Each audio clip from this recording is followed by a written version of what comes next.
Well, what's going on, guys? Jeff here with Let It Grow Investing, and I wanted to tell you guys a little bit about First Form. First Form is a supplement company that I've been using for a long time, and they'll definitely help you get on your path to your fitness freedom and your the goals that you have for building a better you. So that whether that's building muscle, cutting weight, whether it's hair, skin, nails, anything else that you're trying to really improve on yourself, get yourself in shape for longevity, for peace of mind, for cognitive support. They've got a product for pretty much all of it.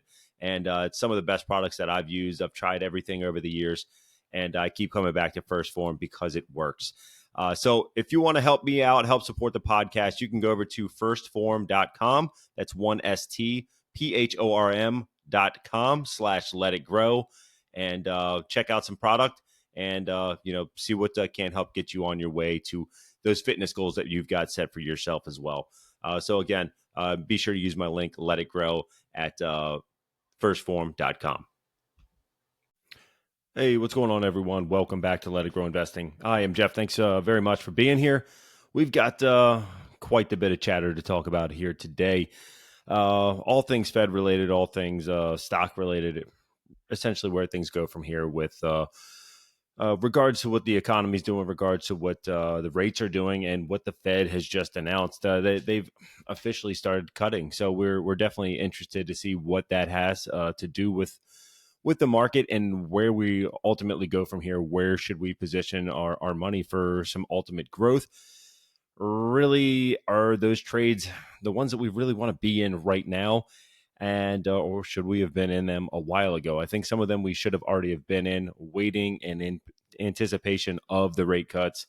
And now that they're here, a lot of people have a different spin on where you should put your money, where you should park it. And I don't know if necessarily all of that is right, at least not for me.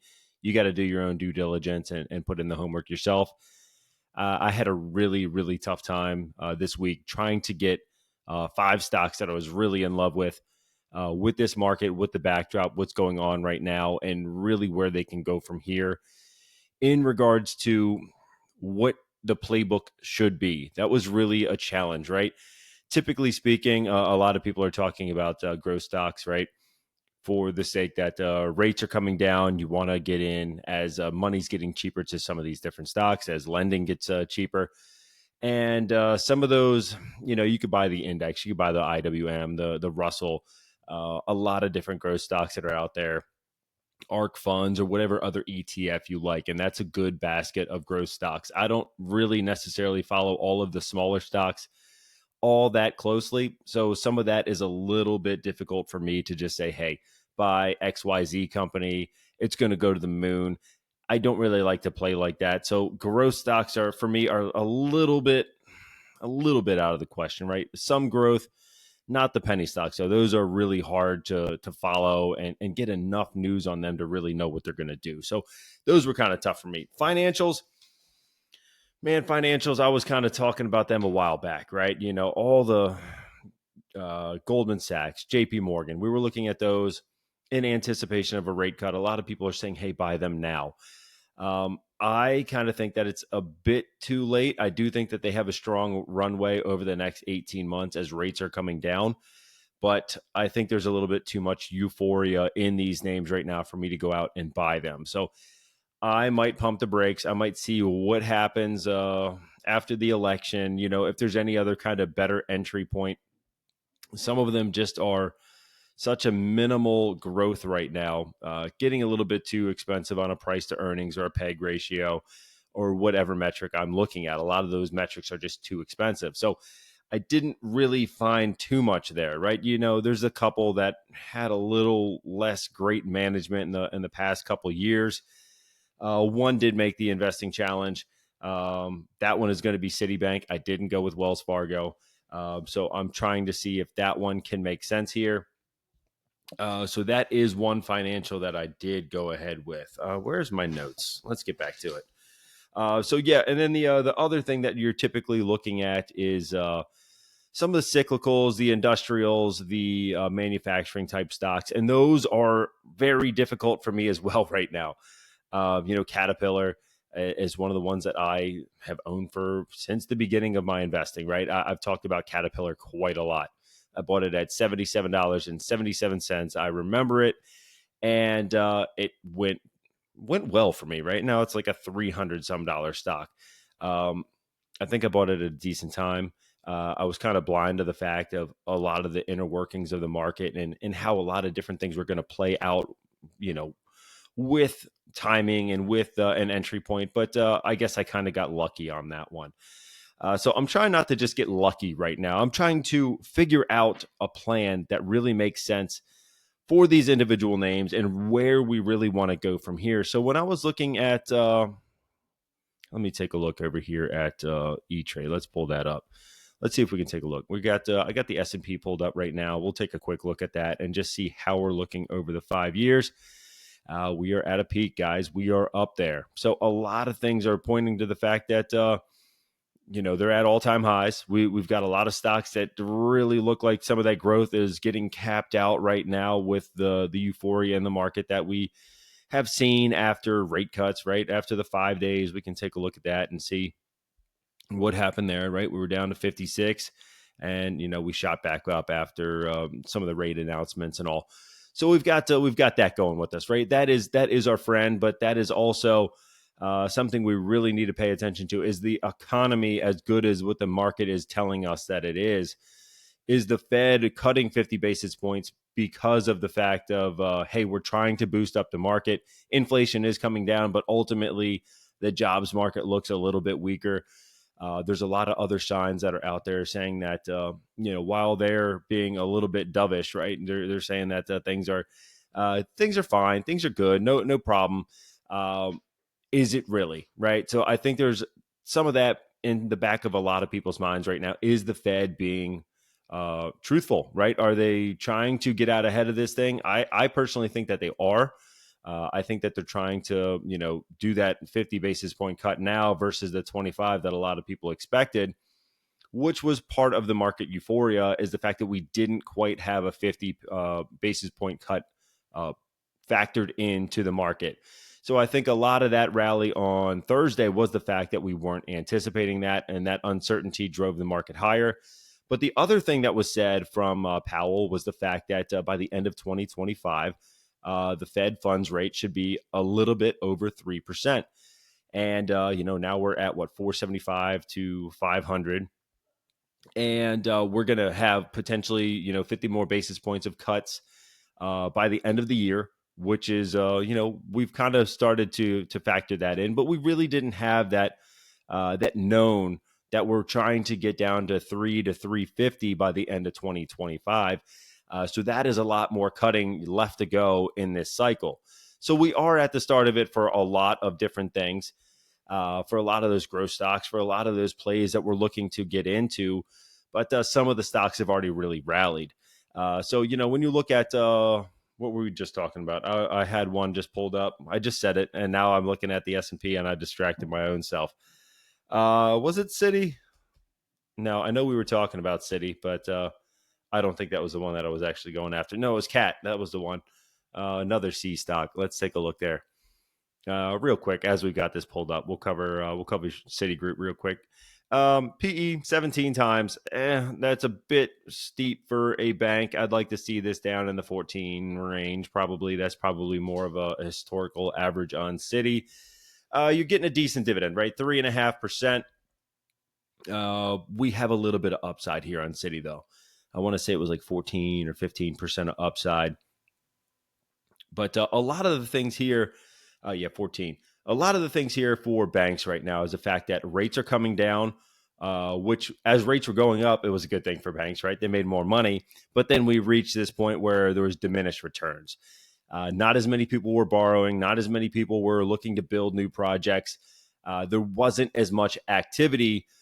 So that eventually got to the point where, yes, rates were high. If people still had the appetite to buy at those higher rates, it was a good thing, but eventually it slows off. And now that we're cutting, we're assuming that the buyers are going to come back in. They're going to build more houses. We're going to start more projects. We're going to do all these different things. There's going to be more M&A, mergers and acquisitions activity out there, which normally plays better into a Goldman or maybe a JP Morgan, maybe not as much with Citi. Citi had some management problems they're looking to get past, but I think a lot of that is starting to be behind them at this point. I did look at some regional banks, Bank of the Ozark. I did look at BMO. I didn't really see anything there that was like screaming like I have to buy this. Wells Fargo probably has a little bit more upside, but I just don't know if I really want to tie my portfolio to Wells Fargo. And no, it's actually less. So Citi had more upside, probably has more dividend. And I'm a little bit more comfortable with the fact of what Citibank has to offer. So that is going to be the reason I went with that one. I did want to stay on topic a little bit with the Fed funds rate. The Fed funds rate is not your typical, like a lot of people think of it as the fact that it's going to drive mortgage rates. It really doesn't. And a lot of people were really getting to the point of thinking that, well, why did the 30-year not come down as quickly as the Fed funds rate? It didn't go down that 50 basis points overnight. It's a little bit over 6 now. But the 30-year mortgage is actually more tied to Treasury yields over the 10-year Treasury. It's more closely tied to that. So I'm just on Investopedia right now, and I just wanted to kind of show a couple things with the Fed funds rate.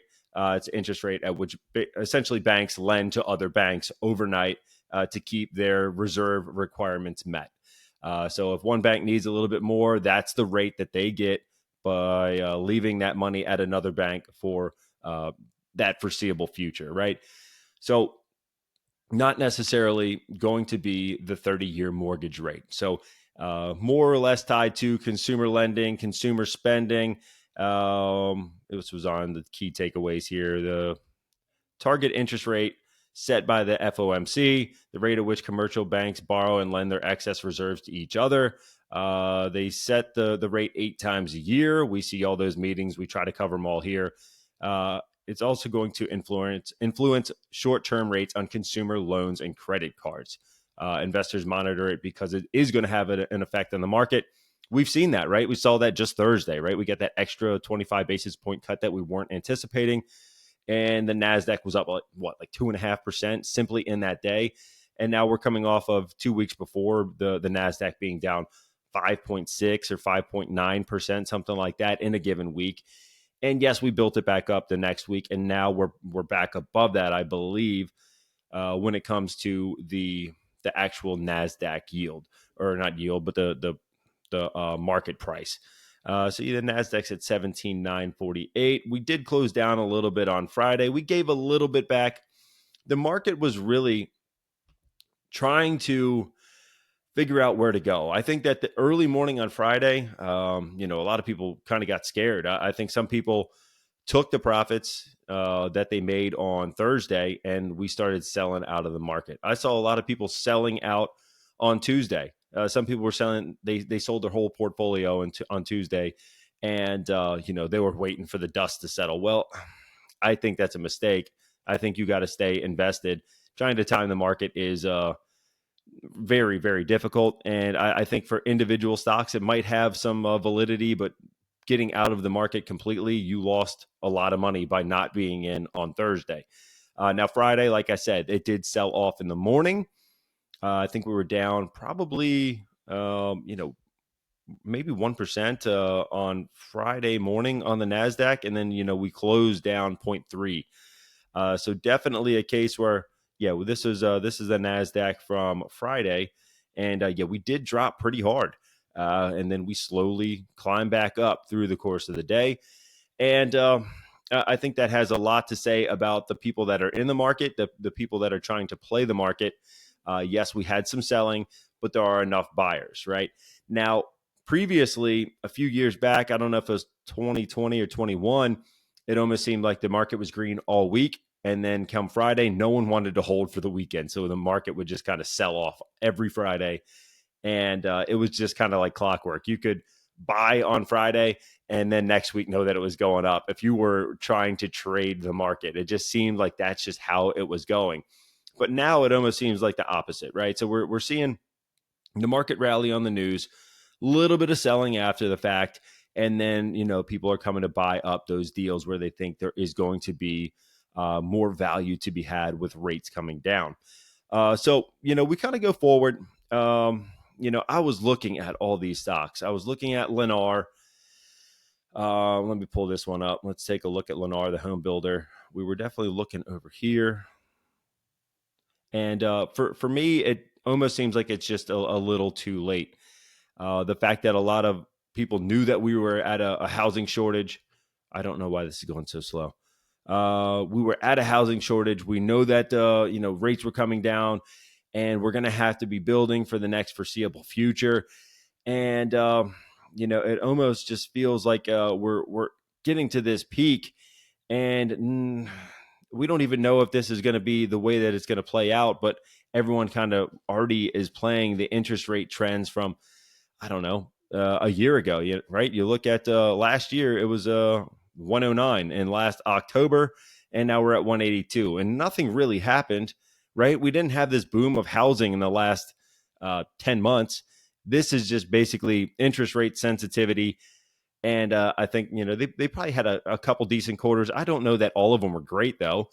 And I think that really we're anticipating the fact that it's already going to go up. So we're up 80% over the course of a year.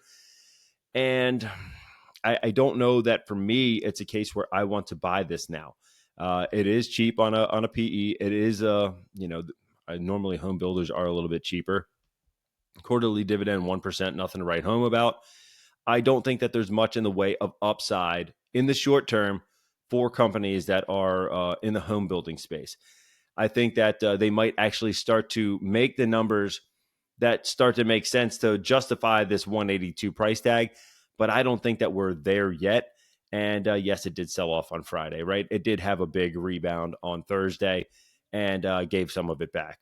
I was looking at Weyerhaeuser. I was looking at the lumber industry. I was looking at Johnson Controls for heating and cooling. I was looking at United Rentals, and none of them really seem to give the returns that I was really hoping for. I think a lot of them are already priced in. URI, they had downside about -9. Deere was limited upside. And a lot of these just really didn't seem to fit where I wanted to go. I can't tell you guys to rush out and buy these. A.O. Smith. I was looking at all these different names, and it just really didn't strike a chord with me as to what we should be buying. So I got away from some of that. Okay.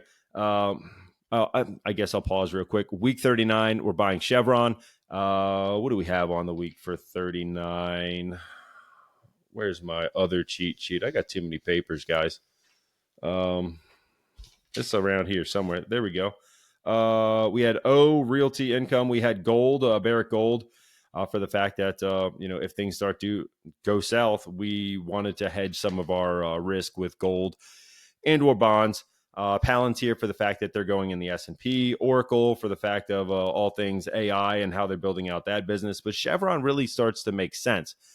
Right, we had a good amount of upside. We got a really solid dividend, and it's trending down with oil and exploration, production type, prices coming down. But I still believe that it is a great company to own long term. So I am comfortable buying Chevron right now. We got probably a close to 5% dividend yield. We got around 23% of upside. I am happy and can sleep easily at night buying $200 worth of CVX tomorrow. So thank you guys for voting. Votes are in the Let It Grow Investing page on Facebook. You can also vote on Spotify or YouTube as well, and I'll tally all those up and get all the numbers together for us. So yeah, Chevron, 39. Week 40, we talked Citibank. I talked about why I'm looking to do that. I think there's going to be more lending, more activity, mergers and acquisitions, all those fun things. Number 2, let's go with Fedex, right? FedEx is trading down on Friday because they had to cut their outlook. This 15% cut, I think, is a little bit overdone. Obviously, some people still say that there's more downside here. But I'm thinking what they are forecasting could also impact some of these other companies I was just saying that I didn't want to buy at this point in time. They're saying that a lot of shipments are down, shipping volumes are down. and for a lot of their commercial type customers. So if those are down and they're not selling as many products for the other companies I'm just noting, is it now time? Do we want to buy those, right?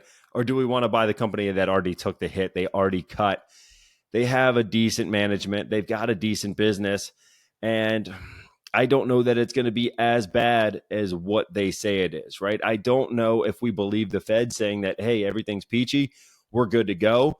We're just doing this to, kind of spur the market. Essentially, they didn't really say that. They kept saying that we have to recalibrate as we go.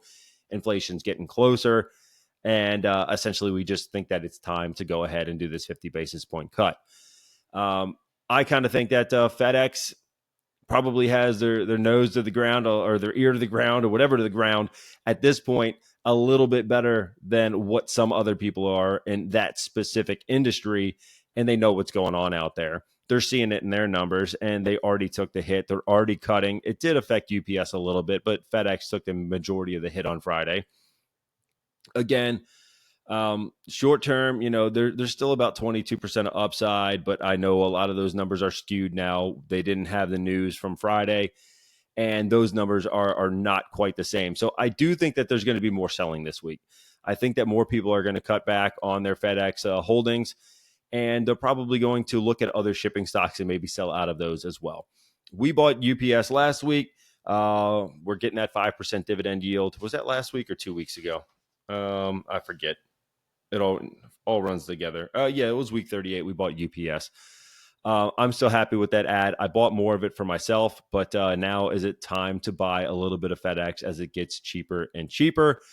And I think that by the end of the week, the amount of sellers that are on this stock are going to get weeded out, right? So I'm thinking that by this earnings in December, we would certainly see what the worst is going to bring. I think Q4 should be decent for a lot of these shipping companies as more and more people ramp up for holiday sales and things like that. I do believe that UPS and FedEx normally have a decent Q4.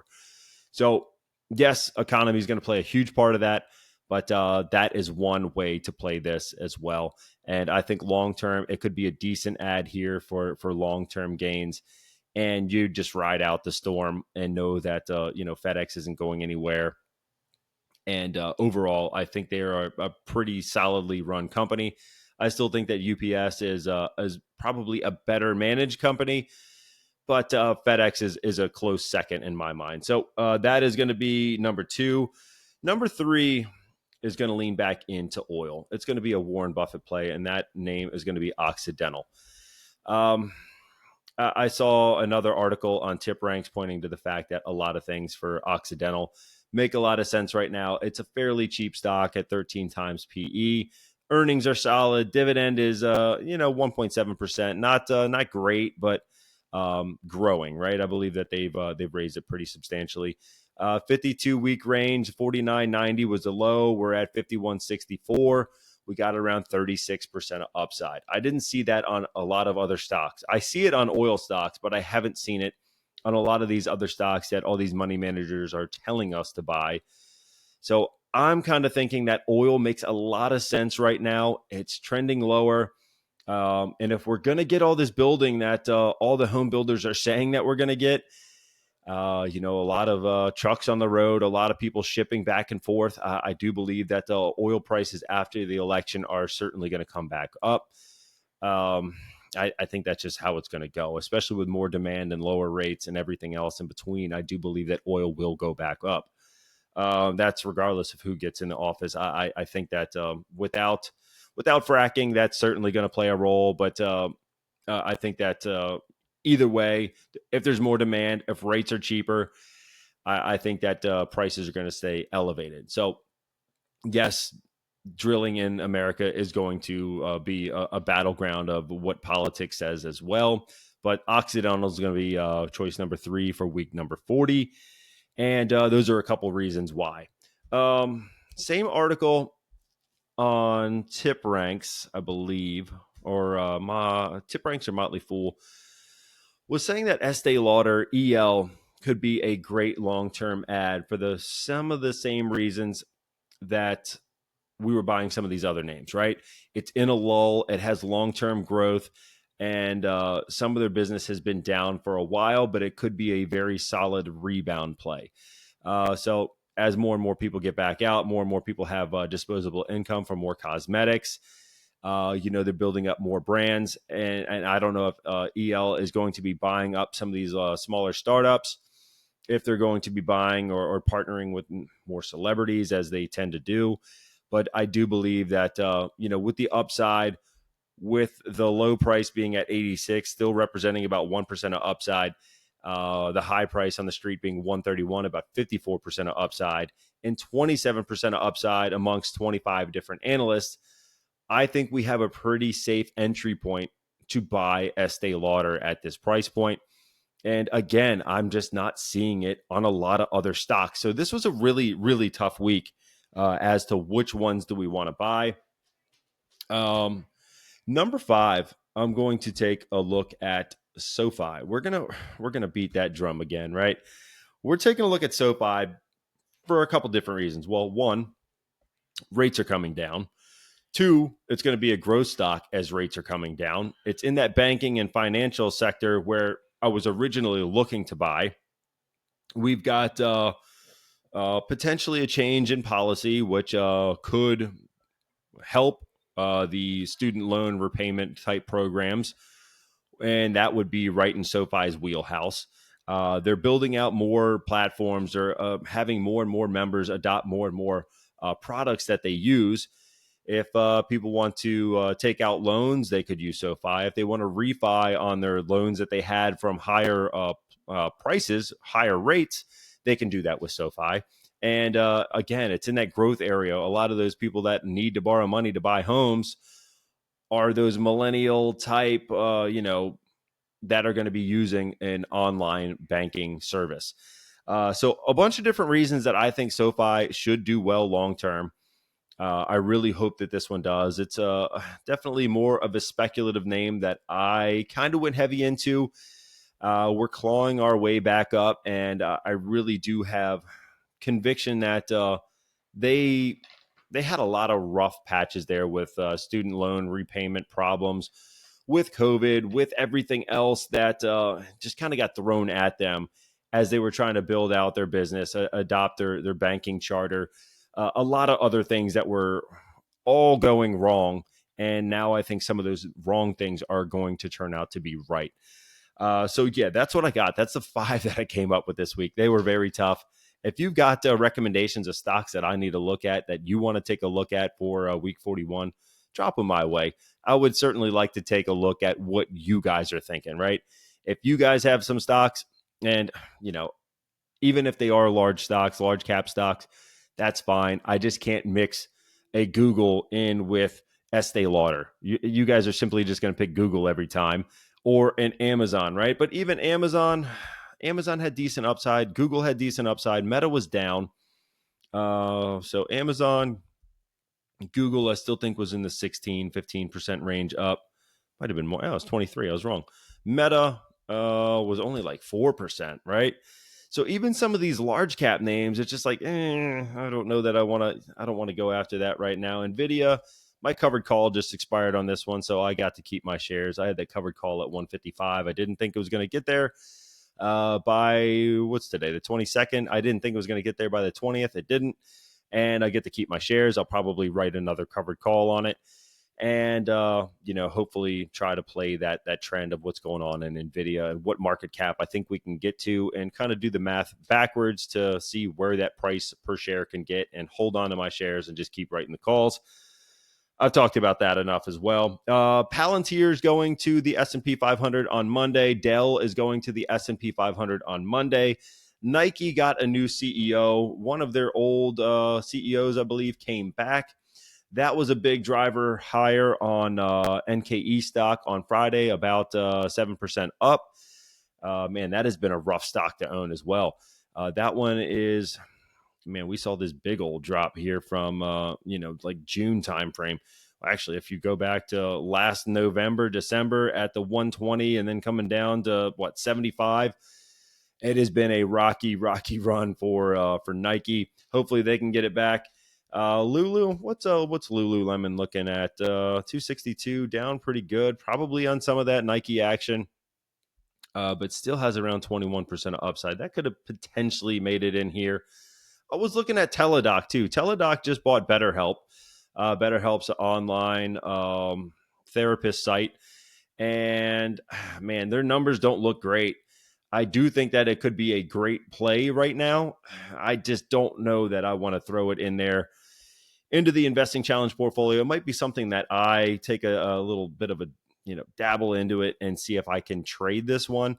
But I don't know that it's something that I want to hold long term. I think it's something that we can probably play some of the trends as they start to try to do some more mergers and acquisitions, buy out BetterHelp, bring them onto the platform, and try to drive that business higher.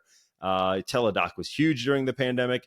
I'm hoping that lower rates help them, but I don't know if we really have that drive going forward with people doing telehealth, or if that simply was a kind of a pandemic darling. So that's there. What else do we got? We talked about the difference between the Treasury yield, how that ties to a 30-year mortgage rate versus what the Fed funds rate does. We talked about what the Fed funds rate is and how it lends from bank to bank overnight. That is their rate. We talked about the fact that the Fed wants to get to just above 3% on the Fed funds rate by the end of 2025, potentially 50 more basis points of cuts for 2024. Man, I think we talked about all the stocks that I looked up, everything with that. Man, I think we covered a lot. So thank you guys very much for stopping by. If you guys got any questions, anything that you want me to cover, please feel free to drop a comment, send me a DM, and let me know what is on your mind. If you have questions that need answered, you're probably not the only one. And hey, I might not even know it myself. So maybe I got to do a little bit of homework to maybe try to help others. And I'm good with that. So that's what I've got this week. We've got Citibank, we've got Fedex, Occidental Petroleum, we've got Estee Lauder EL. That is one that I don't think I've ever looked at here, and SOFI. So yeah, that's the 5. And thank you guys very much for stopping in. And I will talk to you in the next one. Take care.